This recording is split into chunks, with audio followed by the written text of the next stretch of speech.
예수님께서 하나님으로부터 받으신 사명, 즉 나의 죄를 위하여서 십자가에서 죽으시고 부활하신 그 일을 위하여서 예수님 예루살렘 성에 들어오신 이후에 당시 종교 지도자들인 대제사장, 바리새인, 또 사두개인들과 같은 그런 사람들은 예수님을 어떻게든 잡아야겠다라는 생각을 했습니다. 그래서 그들은 예수님이 대답하지 못할 만한 것들로 혹은 어떤 식으로 대답하느냐에 따라 어떤 식으로든 대답하는 것에 따라 그 문제가 생길 만한 상황을 만들어서 예수님을 압박하죠. 22장의 처음부터 시작되는 이야기가 그런 겁니다. 21장에서부터 시작이 되죠. 먼저 대제사장들과 장로들이 와서 예수님의 권위에 대해서 질문했습니다. 근데 예수님은 너무나 쉽게 농부의 두 아들에 대한 비유, 포도원 농부의 비유, 그리고 혼인잔치 비유를 들어서 그 문제를 해결해 버리십니다. 그러자 이번에는 바리새인들과 헤롯 당원들이 와서 소위 납세 논쟁이라고 불리는 세금에 대한 질문을 합니다. 종교적인 문제로 해결이 안 된다라고 생각해서 그들은 이제 정치적인 문제로 예수님을 곤란하게 하고 싶었던 거예요. 아무것도 아닌 것처럼 보이는 이 문제가 사실 당시의 유대인들에게 있어서는 매우 예민했습니다. 왜냐하면 유대인들은 하나님의 백성이기 때문에 그들이 이방 민족인 로마에게 세금을 내는 것 자체가 달갑지 않은 것이고 율법에 위배된다고 생각했기 때문입니다. 더 나아가서 이스라엘 사람들인 유대인들이 로마의 세금을 내려면 이스라엘 화폐가 아니라 로마의 화폐로 내야 했기 때문에 부정한 이방 민족의 화폐를 사용하는 것이 율법에 배치된다고 생각했습니다. 게다가 그렇게 이스라엘 화폐를 로마의 화폐로 환전하면서 또 세금을 걷어들이려는 그 세리들이 과도하게 세금을 올려 부과해서 자기 수입을 챙기는 그러한 일들 때문에 세금에 대한 문제는 유대인들에게 큰 불만이었을 밖에 없습니다. 하지만 예수님께서는 하나님의 것은 하나님께 드리라고 세상의 것은 세상에 주라는 말씀으로 그 논쟁을 종결시켜 버리죠. 그 말씀의 의미는 모든 것은 하나님께 속해 있고 당연히 세상도 하나님께 속해 있기 때문에 세상의 것을 세상에게 준다고 할지라도 넓은 의미에서 그것은 하나님께 드린 것과 같은 의미를 가지고 있기 때문에 그것이 문제가 되지 않는다라는 의미입니다. 바리새인과 헤롯 당원들이 야심차게 준비했던 계획이 말도 안 되게 실패를 하자 이번에는 사두개인들이 예수님께 문제를 제기합니다. 그 말씀이 오늘 우리가 함께 읽은 23절에서부터의 말씀인데요. 한번 읽어보죠. 23절 같이 읽습니다. 부활이 없다는 사두개인들이 그날 예수께 와서 물어 이르되 23절을 보면 22절을 보면 이 정도로는 빠져나갈 수 없겠지 싶은 방법을 들고 왔던 바리새인들과 헤롯 당원들이 맥없이 떠나가니까 지금까지는 비교적 조용하게 있었던 사두개파 사람들이 예수님께 접근을 합니다. 진짜 당시 모든 종교 지도자들은 한결같이 예수님을 부정했고 예수님을 잡기 위해서 서로 힘을 합했다는 사실을 우린 여기에서 알 수 있습니다. 이제 잠깐 사두개파 사람들에 대한 설명을 하자면 23절에 이들은 다윗 시대의 대제사장이었던 사독이라는 대제사장의 후손들과 그들의 추종자들을 이야기합니다. 이들은 귀족적인 제사장 가문에 속해 있었기 때문에 부와 지위를 가지고 있었고 성전을 찾아오는 유대인들의 11조로 생활을 하는 사람들이었습니다. 또 헤롯을 비롯한 로마인들과 매우 친밀했기 때문에 바리새인이나 다른 유대인들로부터는 미움을 받았던 그런 부류들이에요. 또한 그들이 인정하고 받아들인 것은 오직 글로 써 있는 율법인 모세오경뿐이었습니다. 입으로 전해져 오는 전통을 거부했고요. 구약의 권위도 믿음과 윤리에 가는 것만 인정했기 때문에 영원히 죽지 않는다거나 혹은 천국의 보상이 주어진다거나 이런 것들도 믿지 않았어요. 당연히 육체의 부활도 믿지 않았고 천사나 영의 존재조차도 믿지 않았어요. 그렇기 때문에 23절에서도 이 사두개인들을 지칭하여서 부활이 없다고 말하는 사람들이라고 부르는 거예요. 이들은요, 수백 년 동안 보유하고 있었던 재산이 있었기 때문에 자신들의 풍족한 삶에 만족하면서 현실에 안주하는 것을 원했어요. 그래서 그런지 그들의 믿음 또한 천국의 소망보다는 현실에서 어떻게 하면 더 잘 살아갈 것인가에 있었어요. 그래서 기득권을 유지하고 그 기득권을 놓치지 않기 위해서 안간힘을 썼던 사람들이에요. 그러니까 예수님을 부정할 수밖에 없는 거예요. 예수님께서 찾아오셔서 그들의 모든 믿음을 깨어부수고 그들의 기득권을 무너뜨리려고 하는 것처럼 느꼈기 때문에 로마의 그 정치를 뒤집어 엎고 이스라엘 백성들을 회복시키려는 그러한 마음으로 바라봤기 때문에 이 사두개파 사람들에게 있어서 예수님은 굉장히 껄끄러운 존재일 수밖에 없었습니다. 당연히 그들이 믿음의 삶으로 드러내는 것은 복음이 아니라 윤리와 도덕이었어요. 심지어 그 윤리와 도덕까지도 로마의 법을 따르고 로마의 비율을 바치는 것에 급급했습니다. 왜냐하면 그래야 자신들의 기득권을 유지할 수 있으니까요. 사랑하는 여러분, 이 사람들은, 사두개파 사람들은 당연히 하나님을 믿는 사람들이었어요. 하나님을 믿는다는 건 어떤 이야기입니까? 하나님의 말씀을 따라 살아간다는 거예요. 하지만요, 그들은 그렇게 믿음의 삶을 살지 않았어요. 하나님을 가슴으로 믿는 게 아니라 머리로 믿었습니다. 미래에 대한 확실한 보장이 없어요. 그렇기 때문에 자신의 인생 전부를 하나님께 맡긴다는 것 자체가 이들에게는 어리석은 일에 불과했습니다. 너무나 이성적이어서 눈에 보이는 것만 믿었기 때문에 보이지 않는 영적인 것들에 대한 것은 도무지 믿으려고 하지 않았어요. 그들에게는 그것만으로도 충분했어요. 왜요? 현실이 너무 좋았거든요. 또 하나님을 믿는다는 것 그 자체만으로 자신들의 마음에는 영적인 위로를 느꼈거든요. 현실주의적이고도 물질주의적이었어요. 그런데 여러분, 그것만큼 인본주의적인 것도 없습니다. 사랑하는 여러분, 우리가 살아가는 이 세계가 하나님의 말씀으로 창조된 것이 분명하다면 여러분, 이 땅이 전부가 아닌 것 또한 분명하다는 것을 믿으시길 바랍니다. 그렇습니다. 우리의 눈에 보이는 것이 있다면 보이지 않는 것도 존재하는 거예요. 우리의 지식과 경험으로는 설명할 수 없는 정말 기적과도 같은 일들도 가능해요? 불가능해요? 가능하다는 거예요. 모든 것을 이성적으로 설명해야 하고 검증해야 믿을 수 있다는 것은 내가 가진 지식과 경험으로 하나님이라는 존재를 평가하고 분석할 수 있다는 교만이에요. 그러니까 인본주의일 수밖에 없는 거예요. 사랑하는 여러분, 히브리서 11장 1절에는 뭐라고 기록이 되어 있습니까? 믿음은 바라는 것들의 실상이고 보이지 않는 것들의 증거라고 했습니다. 하나님은 우리가 상상할 수도 없을 만큼 크고 놀라운 분이라는 사실을 여러분 믿으시길 바랍니다. 우리가 하나님에 대해서 알 수 있는 건 성경에 게시되어 있는 것에 국한되어 있는 거예요. 그런데 하나님을 그 성경 안에 100%를 다 담을 수가 없어요. 아니, 담겨져 있다 할지라도 우리의 지식으로는, 우리의 생각으로는, 우리의 경험으로는 하나님을 100% 이해한다는 건 불가능합니다. 그렇기 때문에 사랑하는 여러분, 성경을 통해 말씀하시는 하나님에 대해서 여러분, 우리가 이해하려고 우리의 지식으로 계산해 보려고 평가하려고 하지 말고 분명하게 그냥 말씀으로 믿으시기를 부탁드립니다. 그리고 그 말씀에 반응하십시오. 내가 지금은 이해할 수 없어도, 지금 당장은 믿어지지 않아도 하나님의 말씀하신 그대로 역사하시는 분이라는 것을 여러분 기억하시길 바랍니다.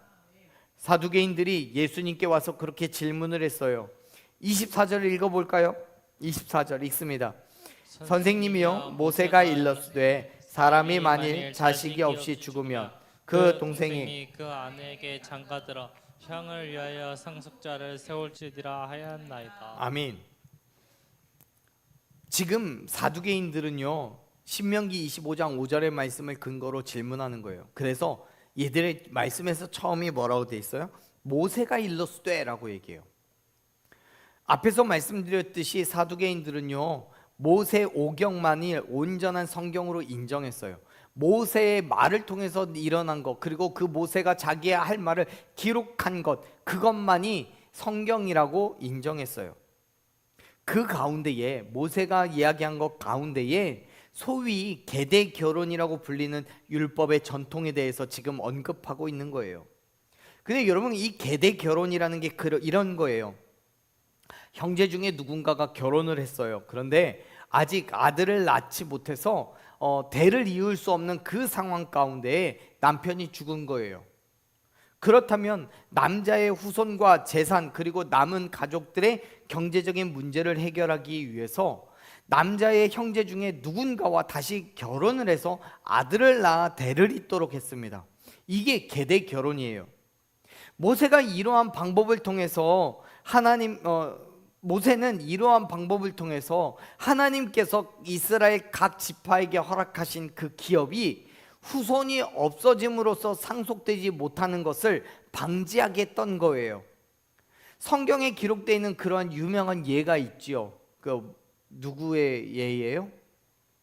보아스와 결혼한 롯이에요. 그런데 이러한 계대 결혼이 사두개인들에게 있어서는 부활이 없는 것을 증명한다라고 생각한 거예요. 왜냐하면 이런 거예요. 만약 부활이라는 게 있다면 계대 결혼으로 인해서 내세의 질서에 심각한 문제가 될 것이고 하나님께서는 그러한 것을 원하지 않을 거라고 생각한 거예요. 그래서 모세의 말씀을 들고 예수님을 찾아왔어요. 예수님의 주장이 옳지 않다는 것을 증명하기 위해서요. 사랑하는 여러분, 이들은 분명하게 하나님의 말씀에 근거하여서 예수님께 질문합니다. 하지만 여러분, 그들에게는 그게 전부예요. 성경에 지식이 없는 거 아니에요. 성경을 읽고 그 말씀을 어느 정도 믿기도 해요. 하지만요, 그 모든 것들이 철저하게 자기 위주였다는 것을 여러분 부정할 수 없습니다. 무슨 말이냐면 사두개파 사람들은 자신들의 경험과 지식에 따라서 성경의 말씀을 이해하기도 하고 또 성경을 취사 선택하여서 믿었다는 거예요. 당연히 그들의 경험과 지식에 맞추어서 성경을 자의적으로 해석하고 받아들였기 때문에 예수님께 이렇게 말도 안 되는 질문을 하고 있는 거예요. 사랑하는 여러분, 하나님의 말씀은 우리의 지식과 경험으로 완벽하게 해석되어지고 이해할 수 있는 것이 아닙니다. 아니, 원천적으로 불가능한 것이 당연합니다. 왜요? 하나님의 지혜와 섭리는 내 생각과 경험으로는 결코 따라갈 수 없기 때문에요.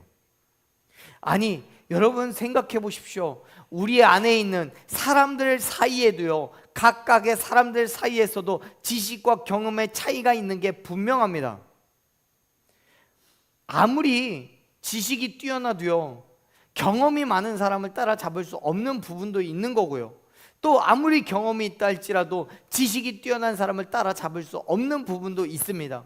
또한 지식이 있다고 할지라도요, 정말 얕은 지식이 있는 사람이 있는가 하면 또 깊은 지식이 있는 사람이 있을 수도 있지요. 학문적인 부분뿐만 아니라 여러분 경험에서도요, 우리의 지혜에 있어서도요, 얼마든지 그러한 차이는 사람들마다 존재합니다. 하물며 하나님께서는 이 땅을 말씀으로 창조하신 신이신데요, 유일하신 한 분이신데요, 그 신과 그 하나님과 인간이, 그 하나님의 생각과 경험을 인간이 따라잡을 수 있다는 게 말이 되겠습니까? 사랑하는 여러분, 하나님의 말씀을 부족한 인간의 힘과 능력으로 이해하고 해석할 수 없는 것은 당연한 겁니다. 그러면 여러분, 우리가 그 말씀을 어떻게 해야겠습니까? 어떻게 하나님의 말씀을 우리가 이해하고 받아들일 수 있는 겁니까? 여러분, 하나님의 말씀은 말씀으로 이해하는 거예요. 이해할 수 있는 것만 받아들이는 게 아니라 이해할 수 없어도 하나님의 말씀이기 때문에 받아들이는 거예요. 어차피 내가 이해하고 내가 하나님의 생각을 따라잡을 수 없다는 걸 인정해야 되는 거예요. 그리고 나서 다시 성경을 보면요, 하나님의 힘과 능력이라면 충분히 그럴 수도 있다고 믿어지게 될 거예요. 말씀으로 세상을 창조하신 하나님, 그 하나님께서 죽은 자를 살리시는데, 또 죽은 자를 살리시는 하나님께서 이 땅에 다른 어떤 기적을 행하실 수가 없겠습니까? 그러한 의미에서 보자면요, 여러분, 부활은 진짜 가능한 거예요. 절대로 불가능한 것이 아닙니다. 하지만 사두개인들은 부활이 없다는 자신들의 주장을 예수님께 질문하기 위해서 어떤 사건을 가정하여서 질문합니다. 25절에서 그렇게 질문을 하죠. 우리 한번 읽어봅니다. 25절 읽겠습니다. 우리 중에 칠형제가 있었는데 마지가 장가 들었다가 죽어 상속자가 없으므로 그 아내를 동생에게 물려주고 26절도 읽습니다. 그 둘째와 셋째로 일곱째까지 그렇게 하다가 27절 최후에 그 여자도 죽었나이다. 28절 그런즉 그들이 다 그를 취하였으니 부활 때에 일곱 중에 누구의 아내가 되리이까. 아멘. 지금 말씀을 잘 보세요. 사두개인들은요, 실제 있었던 일이 아니라 만약이라는 단어를 사용하여서 가정하여 이야기합니다. 사실 이러한 가정은요, 실현 가능성이 없다고 해도 과언이 아닙니다. 첫째, 7 형제가 있을 수는 있으나 그 형제의 아내가 7째까지 감당해야 할 만큼 모든 형제가 차례로 죽는다는 경우의 수가 없어요. 둘째, 혹은 정말 100번 양보해서 그런다고 할지라도 그 안에 만약에 아내가 먼저 죽을 수도 있을 수 있습니다. 또한 본질적으로 큰 형의 아내가 그의 동생들과 차례로 동침했다고 할지라도 계대 결혼의 법은 그들과 결혼한 것이라고 할 수 없습니다. 모든 경우의 수가 갖추어져서 사두개인들의 가정이 현실이 될 가능성이 크지 않은 매우 비현실적인 가정인 거예요. 여러분, 이거는 본질이 아니에요. 계대 결혼의 본질은 이 여자가 누구의 아내가 되느냐에 있는 게 아니에요. 나중에 부활을 한다고 할지라도요, 계대 결혼이 가지고 있는 본래의 의미가 진짜 남편이 누구냐는 것이 아니에요. 사실 이 아내는요, 첫째 아들의 아내일 수밖에 없습니다.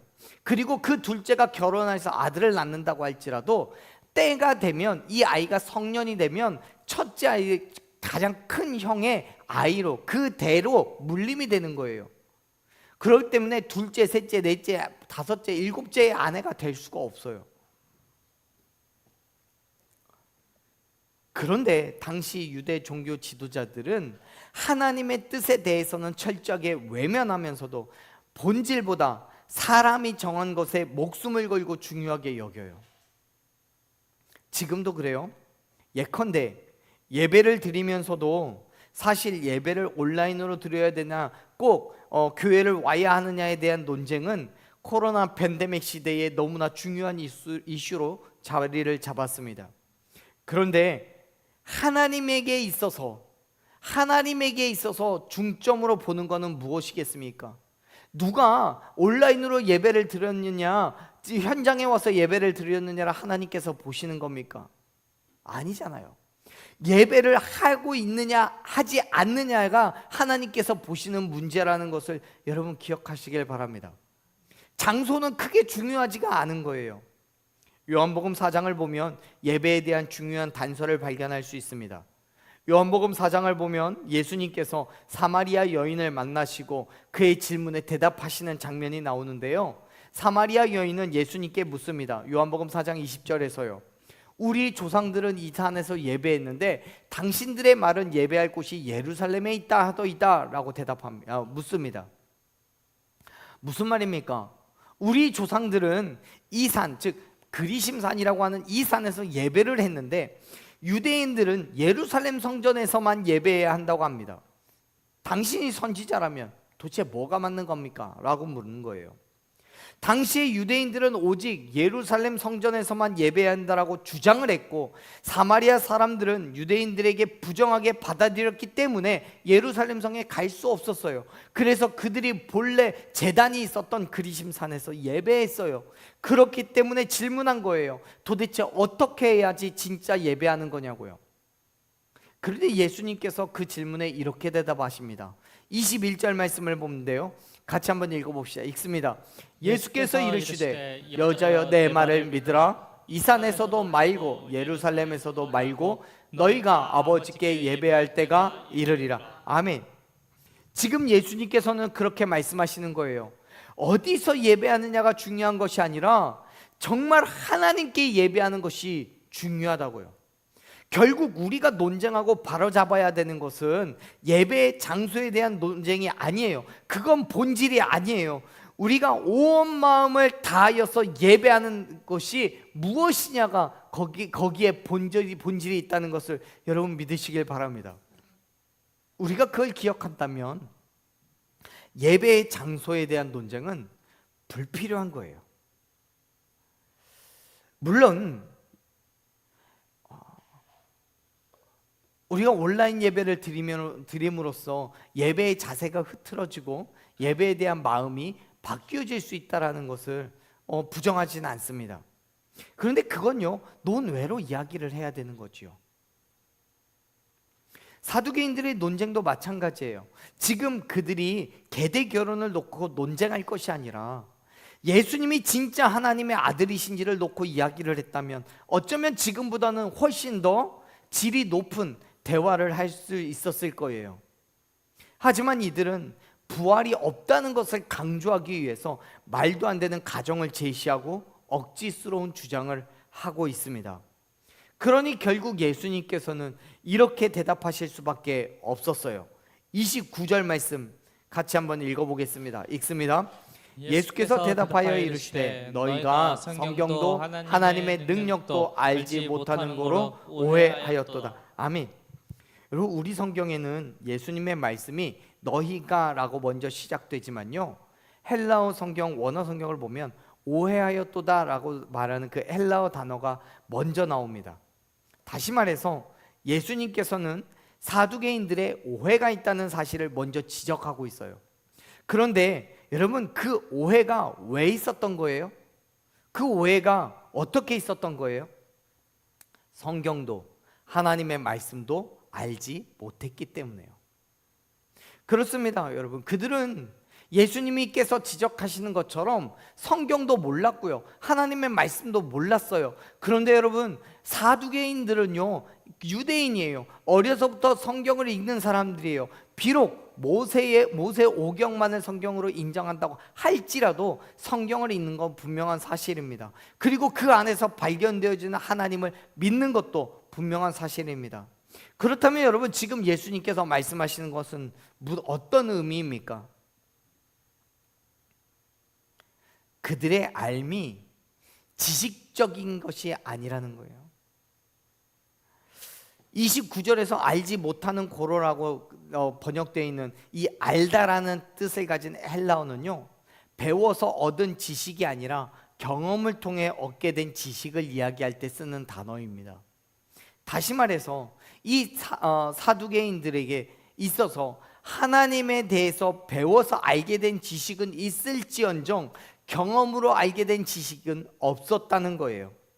물론 그들이 믿고 신뢰하는 모세 오경 속에서도 얼마든지 하나님께서 행하신 기적에 대해서는 배웠지만 말 그대로 배운 게 전부예요.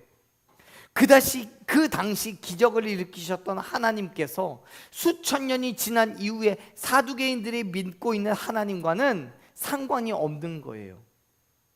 그렇기 때문에 예수님께서 말씀하시는 거예요. 성경도 하나님의 능력도 모르기 때문에 부활이 없다라고 오해하고 있는 거라고요. 사랑하는 여러분, 믿음은 들음에서 나오는 것이 분명합니다. 하지만 듣는 것만으로 모든 믿음이 완성되는 것 또한 아니라는 것을 믿으시길 바랍니다. 들은 말씀이 정말 그러한지 확인하고 점검하면서 믿음은 더욱더 성장하고 자라게 된다는 것 사실을 여러분 기억하시길 바라요. 사도행전 17장 11절 말씀을 보면 베레아에 있는 사람들은 사도 바울이 선포한 그 말씀을 간절한 마음으로 말씀을 들을 뿐만 아니라 정말 그러한가여서 날마다 성경을 묵상하고 확인했다고 기록하고 있어요. 그렇습니다. 사랑하는 여러분, 하나님의 말씀을 들으셨다면 들은 말씀이 정말 그러한지 묵상하고 말씀하신 그대로 살아내는 저와 여러분 되기를 간절히 축원합니다. 그러한 믿음의 결단이 있어야 돼요. 그러한 그리스도인이 진짜 그리스도인이고 진짜 하나님의 백성인 거예요.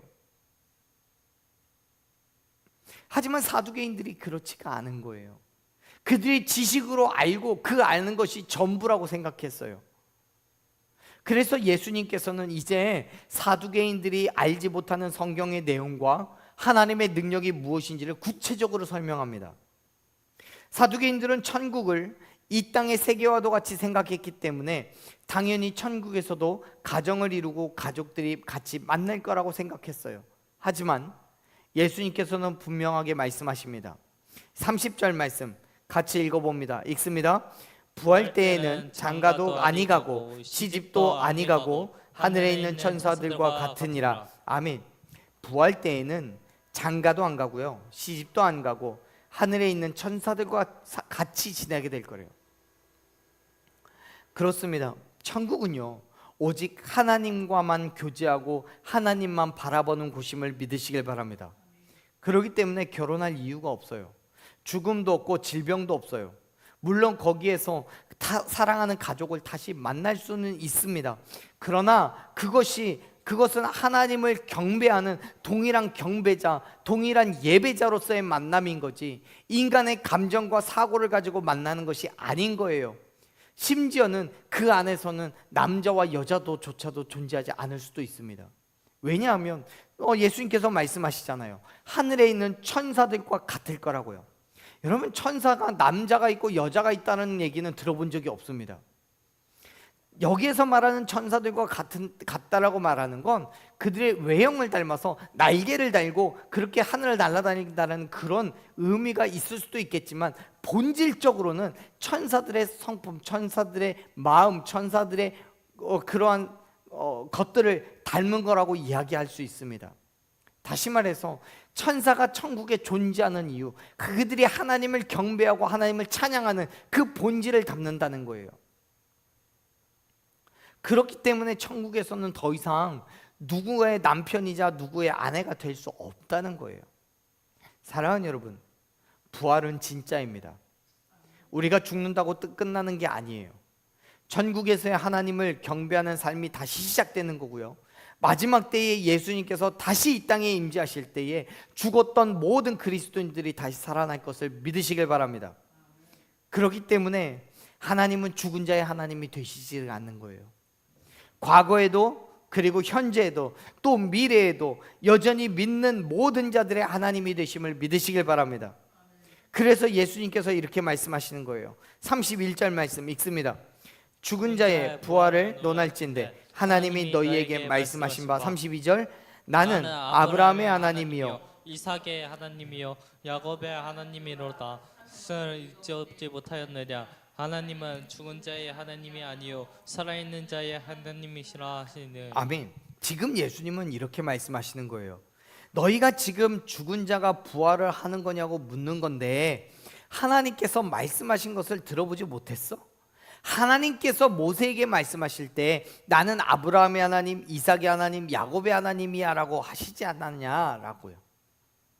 여러분, 지금 이게 무슨 의미냐면요, 하나님께서 모세에게 아브라함의 하나님, 이삭의 하나님, 야곱의 하나님이라고 당신을 소개하셨을 그때를 한번 생각해 보자는 거예요. 모세에게 그렇게 말씀하셨을 때 모세의 눈앞에 아브라함이 있었습니까? 이삭이 있었습니까? 요셉이 있었습니까? 야곱이 있었습니까? 그들은 아무 곳에도 존재하지 않았어요. 왜요? 이미 죽었으니까요.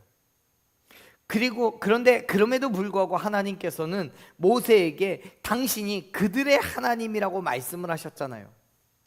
그거는 하나님께서는 그들을, 아브라함이든 이삭이건 야곱이건 그들을 아직도 살아있는 존재라고 규정하셨다는 의미예요. 물론 그들의 육체는 죽었습니다. 그래서 현재를 살아가고 있지는 않아요. 하지만 그들의 영혼은 살아있어서 천국의 하나님과 함께하고 있고, 그리고 마지막 내 부활의 때를 기다리고 있다는 거예요. 그래서 하나님은 산자의 하나님이 되신다고 말씀하는 겁니다. 그렇습니다.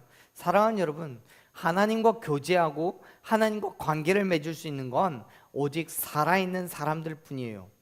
그들이 더 이상 이 세상에는 존재하지 않을 수도 있겠지만 하나님 앞에서는 여전히 살아있음을 여러분 믿으시길 바랍니다.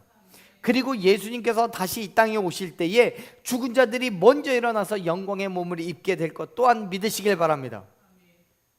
데살로니가전서 4장 16절에서 바울이 그렇게 말씀을 합니다. 주께서 호령과 천사장의 소리와 하나님의 나팔 소리로 친히 하늘로부터 강림하실 때에, 그때에 그리스도 안에서 죽은 자들이 먼저 일어날 거라고. 사랑하는 여러분, 하나님은 살아있는 자의 하나님 되심을 믿으시길 바랍니다. 그렇기 때문에 부활은 누가 인정을 하든 부정을 하든 반드시 일어난 일이라는 것을 믿으시길 바랍니다. 다만 그 결과가 달라지는 거예요.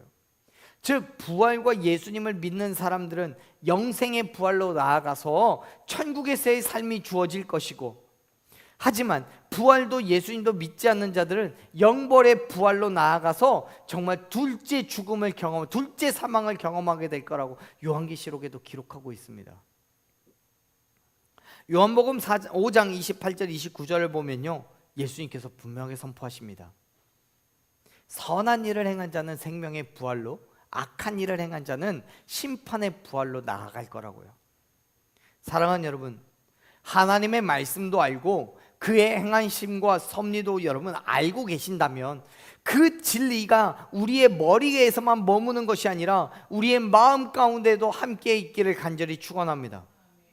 하나님의 말씀이 우리의 가슴에서 믿어져서 그 믿어진 말씀이 우리의 삶에서 증거되어지기를 간절히 축원합니다.